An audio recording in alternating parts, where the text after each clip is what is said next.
Buenos días para las personas presentes. Bienvenidos a la segunda conferencia correspondiente al Diplomado Virtual de Farmacología Clínica.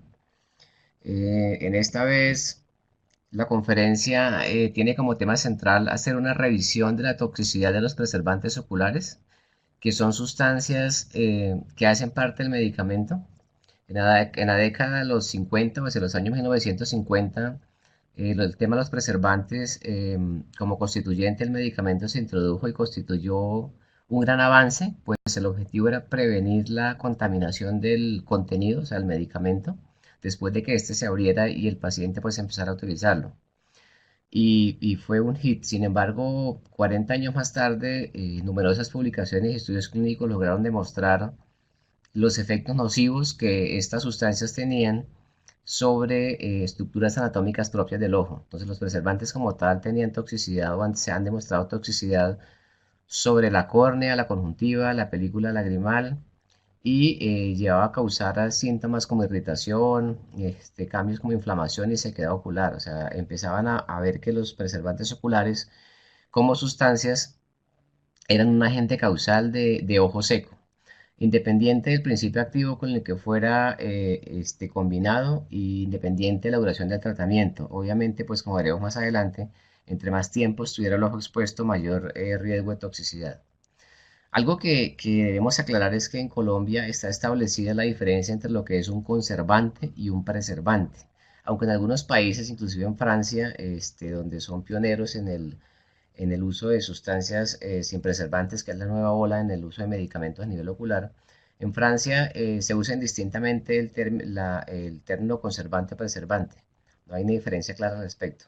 Sin embargo, como les decía, en Colombia el INVIMA tiene establecido que cuando se habla de preservantes, se está refiriendo a sustancias que contienen los medicamentos, mientras que los conservantes hacen referencia a sustancias contenidas en los alimentos aunque la función sea la misma y es la de evitar contaminación del contenido. Entonces, conservantes son las sustancias que acompañan los alimentos y los preservantes son las sustancias que se adicionan a los medicamentos.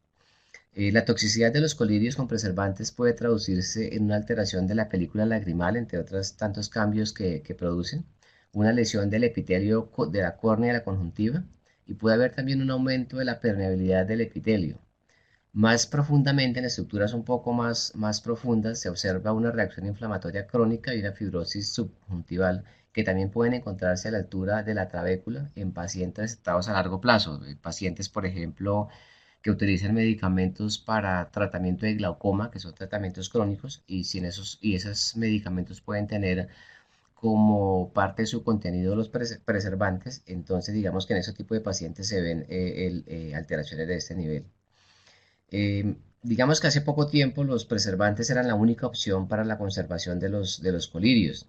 Sin embargo, posteriormente surge una nueva presentación y son las famosas monodosis o las unidosis, monodosis, también pues las llaman unidosis, que simplemente son empaquetados en pequeños pellets o frascos que simplemente se utilizan y se desechan. La presentación comercial viene con varios contenidos de estos pellets y pues eso hace que se garantice un tratamiento en términos de tiempo de un mes o dependiente del tiempo que el médico considere que ese tratamiento se debe tener.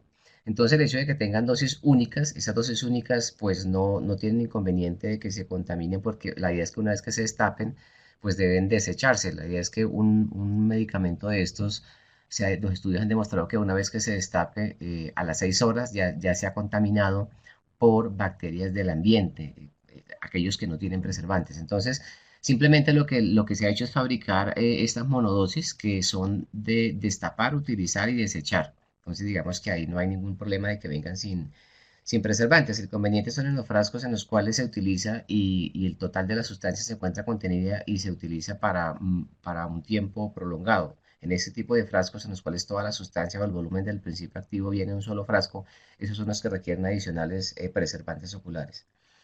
Entonces, el inconveniente con estos monodosis es que su problema radica en que la fabricación eleva el precio para el consumidor final y hace las monodosis a veces un poco prácticas para pacientes de edad avanzada. Entonces ese es el inconveniente. Los beneficios de los productos sin preservantes es clara y la evidencia clínica que existe es una evidencia clínica muy robusta. Existen muchos estudios clínicos en los cuales se ha logrado, estudios clínicos serios, en los cuales se ha demostrado el beneficio de utilizar medicamentos que no tengan preservantes. En cuanto a las gotas oculares, digamos que estos son una forma farmacéutica que se utilizan para el tratamiento de patologías oculares, ya sean agudas o crónicas. Puede venir como soluciones, emulsiones o suspensiones acuosas o con una base oleosa también, que obviamente pues son estériles. Traen una o más sustancias activas destinadas a la instilación dentro del ojo con el objetivo de tener un efecto terapéutico. Estas gotas oculares pueden contener excipientes que pueden ser para estabilizar la sustancia. Algunos se utilizan para estabilizar el pH de la sustancia. Em, Estas sustancias no afectan de manera negativa, es decir, no interfieren con la acción farmacológica prevista del principio activo. Estas preparaciones acuosas suministradas en recipientes multidosis contienen un preservante antimicrobiano en una concentración adecuada que garantice que ese producto, una vez abierto, no se vaya a contaminar. El preservante antimicrobiano elegido debe ser compatible con los otros ingredientes, es decir, si es un antibiótico lo que va ahí o si es un antialérgico, un antiinflamatorio, debe ser compatible con los ingredientes de la preparación y debe permanecer eficaz durante el tiempo durante el cual se utilizan las gotas como tratamiento médico, es decir, el tiempo en que se esté utilizando ese preservante debe garantizar que la sustancia del frasco no se contamine con bacterias del ambiente externo. Como les decía hace un momento, se ha demostrado que si estas formas farmacéuticas no traen preservantes a las 6 horas de haberse destapado, ya se han contaminado bacterias. Entonces ahí es cuando viene el efecto de los preservantes oculares en tener un efecto antimicrobiano. Los resultados de estudios han indicado que la aplicación crónica de gotas para los ojos induce significativamente o de manera importante al deterioro de las células y de los tejidos oculares. Esos preservantes son los principales responsables de los cambios observados. O sea, se ha visto que en esos pacientes en los cuales usan crónicamente medicamentos o a nivel oftalmológico y hay cambios a nivel tanto de las células como del tejido, esos cambios que son deterioro local, se ha visto, se ha relacionado de manera directa el daño de los tejidos y las células a tener una relación directa con la presencia o la administración de los preservantes oculares. Pues ya veremos que hay unos que se usan con más frecuencia que otros. Si los medicamentos oftalmológicos no contuvieran esos preservantes antimicrobianos, habría que administrarlos en recipientes de dosis única o en envases de unidosis. Eso para evitar la contaminación microbiana del contenido después de la apertura. Es decir, les repito que las unidosis, la ventaja es que se destapan y vienen en una cantidad tan pequeña que garantiza que se aplica y una vez que se aplique, pues se puede desechar porque viene solamente para una sola dosis. De hecho, es la intención con la cual se hace para evitar que el tener que aplicarle un preservante ocular. En cuanto a los preservantes oculares que se utilizan actualmente, existen unos derivados de los amonios cuaternarios, uno en especial que es el cloruro benzalconio, cuyo sigla es BAK por la manera como se escribe en inglés. Son preservantes, son los más utilizados, aunque también son los más tóxicos para la superficie ocular. Incluso a una concentración baja se ha visto que el cloruro de benzalconio tiene toxicidad importante a nivel del epitelio, a nivel de las células, a nivel del tejido y a nivel inclusive de la lágrima. Entonces, estos preservantes poseen propiedades detergentes. De hecho, las moléculas de amonio cuaternario, como el cloruro de benzalconio, pueden incorporarse fácilmente a las membranas de las células epiteliales mediante sus cadenas lipofílicas y crean unas aberturas o unos huecos para sustancias acuosas o iónicas en el espacio intracelular. Esto es lo que se llama el efecto abrasivo. También pueden romper las zonas de adherencia entre las células epiteliales abriendo un paso pues digamos que eso es una de las alteraciones que hay y lo que van a producir en últimas es que produce una alteración de la película lagrimal que provoca sequedad y molestias para el paciente. Nuevamente repito, se ha visto que esos agentes tensioactivos son un agente causal, un agente etiológico de ojo seco. Pues todos sabemos que como causas de ojo seco hay muchas. la menopausia como tal, medicamentos como la isotretinoína, bueno, la isotretinoína que se utiliza para manejo de acné, todo lo que sean retinoides, el caso de la citretina, neotigazón, que es algo para manejo de psoriasis. El mismo patologías como el síndrome de Sjögren también son causantes de ojo seco. Agentes externos como los lentes de contacto son causantes de ojo seco. Y vemos aquí que sustancias que se aplican a nivel ocular buscando un beneficio a nivel ocular también son causas o se han relacionado como agente causal de producción de ojo seco, y esa es la importancia que recobra aquí este tema. Entonces, el cloruro de salconio pues se ha visto que es degradado a peróxido de hidrógeno y se ha demostrado que puede dañar el tejido ocular mediante inducción de apoptosis, de muerte, produce muerte de la célula y aumenta concentraciones de marcadores proinflamatorias a nivel local. Entonces, si uno diera un medicamento, una sustancia antiinflamatoria a nivel ocular, pero si se llevara cloruro de salconio como preservante, digamos que por un lado el principio activo estará teniendo un efecto antiinflamatorio, pero por otro lado el cloruro de salconio tiene un efecto proinflamatorio. Este, la sospecha de este efecto dañino en los preservantes oculares, en especial el cloruro de salconio, se explica porque se ha visto que tiene propiedades detergentes que pueden incorporarse fácilmente en la película lagrimal y reducir su estabilidad. Se ha visto, por ejemplo, que el cloruro de salconio, de las cosas que produce es una disminución de lo que se llama el break-up time o el tiempo de ruptura lagrimal, que realmente está alrededor de entre 20 y 25 segundos. Y con la aplicación de esto se ha visto que disminuye el tiempo de esa ruptura a 10-12 segundos. ¿Eso qué hace? Que la lágrima se rompa muy prematuramente, y esa es una de la fisiopatología, la razón por la cual produce ojo seco. Esta clorura de salconio a concentraciones aún tan bajas como el 0,01% se ha visto en voluntarios sanos que produce una reducción del 50% del tiempo de esa ruptura de la película lagrimal. Entonces, es la importancia que recobra o que tiene. Y cloruro de salconio es de los, como veremos adelante, de los preservantes que más frecuentemente se utilizan en los contenidos de las soluciones oftálmicas. Existen otros, como el perborato de sodio, que es menos utilizado, pero que igual se ha visto que tiene toxicidad independiente de la concentración que tenga. Entonces, la idea de esta conferencia es resaltar la importancia que tiene el utilizar medicamentos y sustancias sin preservantes oculares, dada la toxicidad que esos tienen, aunque el efecto o la indicación por la cual inicialmente se adicionaron era para evitar una contaminación del producto. Sin embargo, al final les quiero mostrar un video y les voy a mostrar algo de lo que es tecnología de punta, lo último que ha salido en cuanto a sustancias de este tipo y a sistemas bajo los cuales no es necesario utilizar preservantes oculares. El cloruro de salconio es una sustancia, le decía un amonio cuaternario, que es de los más utilizados en oftalmología. Algunos estudios hablan de hasta el 72%, pero inclusive hay estudios recientes donde se habla de un porcentaje un poco más alto. Lo importante aquí de resaltar es que es el preservante más utilizado en oftalmología, y la importancia que este tiene en cuanto al efecto antimicrobiano, pero también resaltar la importancia que tiene en cuanto a la toxicidad que puede llegar a provocar a nivel ocular, especialmente en aquellos pacientes que por indicación o por la patología de base tienen que utilizarlo de manera crónica en términos de tiempo. Y como les decía antes, se ha determinado como un agente causal de ojo seco. Altera la capa lipídica y la película lacrimal porque disminuye el break-up time o el tiempo de ruptura lacrimal. El hecho de que produzca interrupción de uniones celulares epiteliales y tenga una disminución del efecto tensoactivo, eso es lo que se manifiesta o se refiere en la literatura como un efecto detergente a nivel del epitelio. Se ha visto que puede tener unos efectos alergénicos débiles realmente, pero más allá de que pueda la persona desencadenar alergia a esta sustancia, más allá de la alergia que puede desencadenar, realmente lo que se resalta son los efectos secundarios que produce sobre las diferentes estructuras, tanto superficiales como profundas, porque veremos que pues se acumula, y en términos de tiempo se ve que aún 9 días después de que se aplique una gota de cloruro de salconio, aún se encuentran restos a nivel ocular.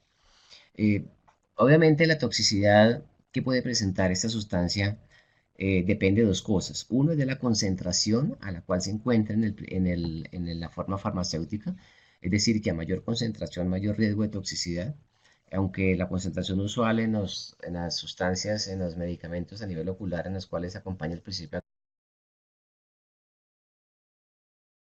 activo es del 0,01%. Se ha visto que la toxicidad empieza aún desde 0,05, es decir, desde la mitad de la concentración a la cual comercialmente viene. Entonces,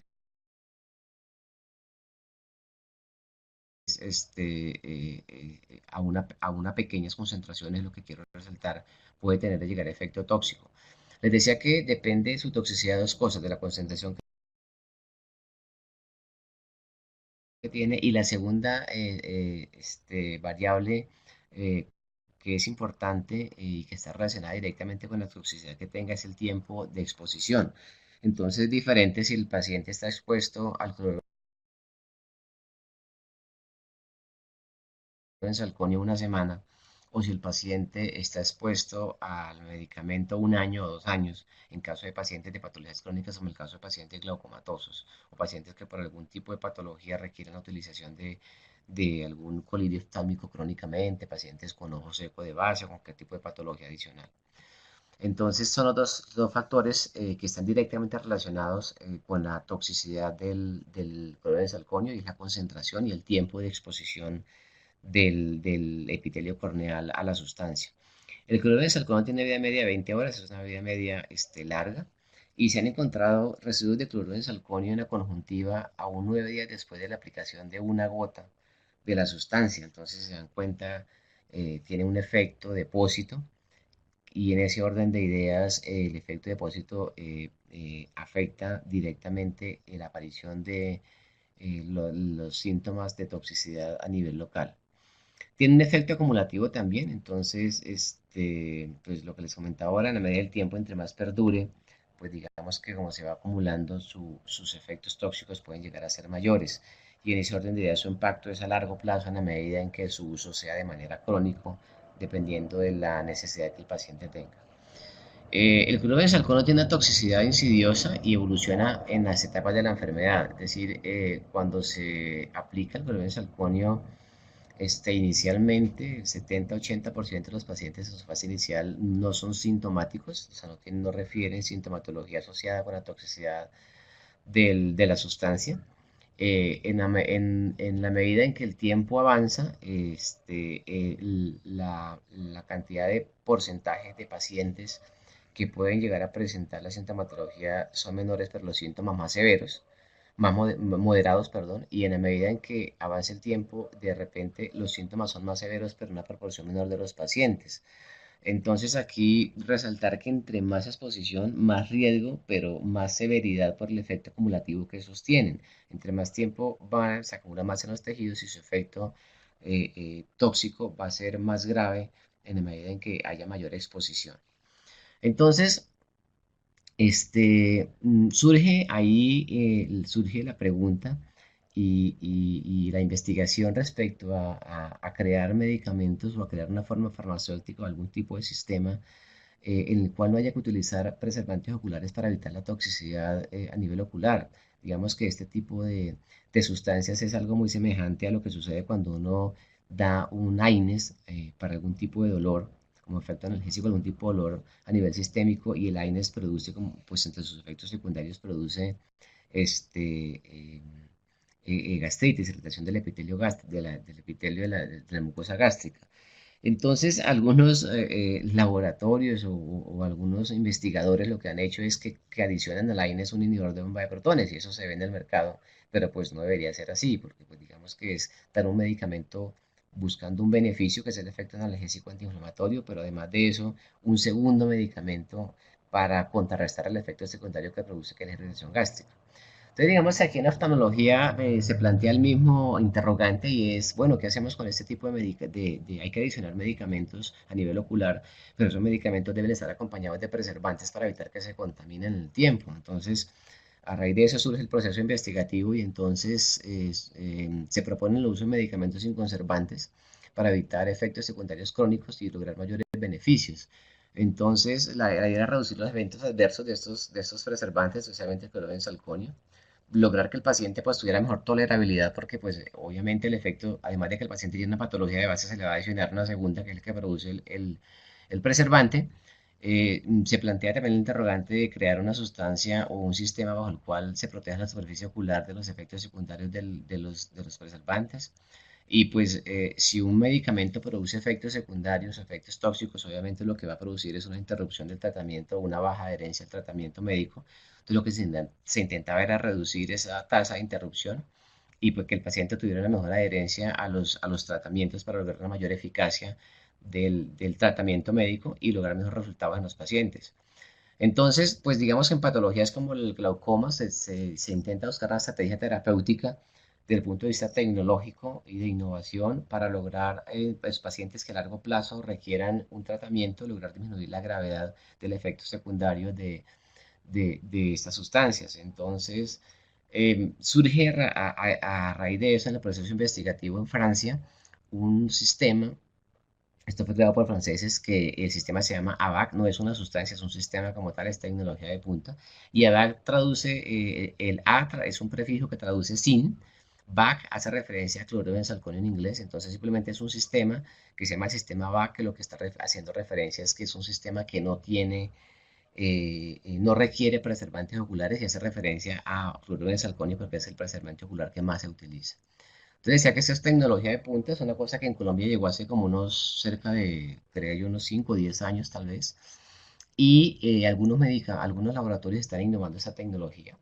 Y lo que los oftalmólogos siempre en su práctica diaria, el médico general pensaría yo también que debe buscar es, cada vez que se prescribe un medicamento a nivel ocular, preguntarse si el medicamento tiene o no tiene preservantes, porque pues la idea es que siempre que se prescribe se está buscando el beneficio para el paciente y vemos que con los medicamentos con preservantes, la literatura ha demostrado, los estudios han demostrado que hay unos efectos secundarios deletéreos importantes a nivel de la conjuntiva y del epitelio conjuntival y corneal y a nivel de la película lacrimal. Entonces surge el sistema VAC y para ese sistema VAC yo quisiera compartirles un video que habla de ese sistema. Es un video que demora 2 minutos más o menos, el cual quisiera que revisaran. Y es un sistema que explica la tecnología. Le digo que esto no es un medicamento, es un sistema bajo el cual se envasa el medicamento y que evita que se contamine por el tamaño de los poros y otra tecnología que tiene y que está evitando que se requiera que se adicione preservantes internamente. Entonces les voy a colocar el video que demora como 2 minutos, un poco, 2:20 exactamente, para que lo revisen y luego volveré con ustedes nuevamente. For Laboratoire TA, respect for the ocular surface has always been a priority, as has the excellent tolerability of our products. As a consequence, most of our formulations benefit from the ABAC system. ABAC system has been the subject of 10 years of research, development, and testing. ABAC system is made from a complex and yet very precise combination of a number of constituent parts.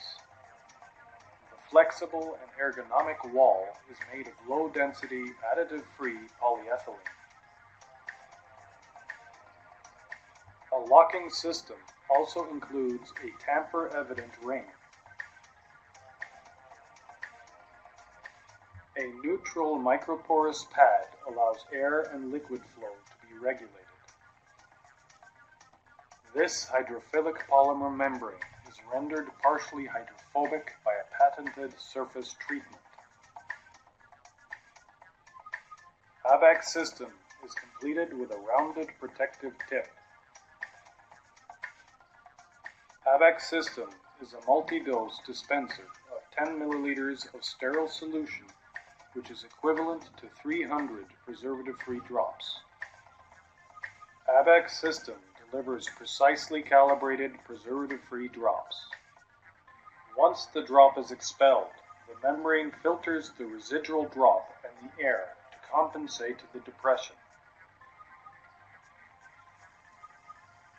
ABAC system is easy to use, flexible, and ergonomic. ABAC system is designed to preserve the integrity of the eye. ABAC system, the preservative-free eye drop dispenser with 0% preservative and 100% tolerance. ABAC system is the first and now most widely used multi-dose preservative-free bottle in ophthalmology practice, with more than 15 million units sold worldwide.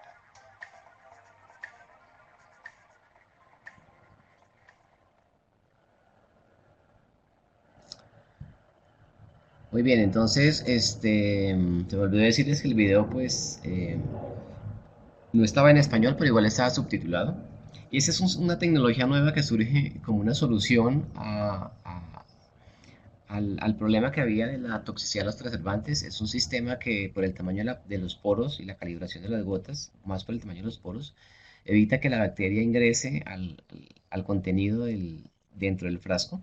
Y las gotas calibradas permiten garantizar el total, un volumen determinado y fijo de gotas del contenido del frasco. Esa es una tecnología nueva que hay, es una tecnología francesa y muchas compañías ya lo tienen, bueno, no muchas, pero sí algunas lo tienen aquí en Colombia.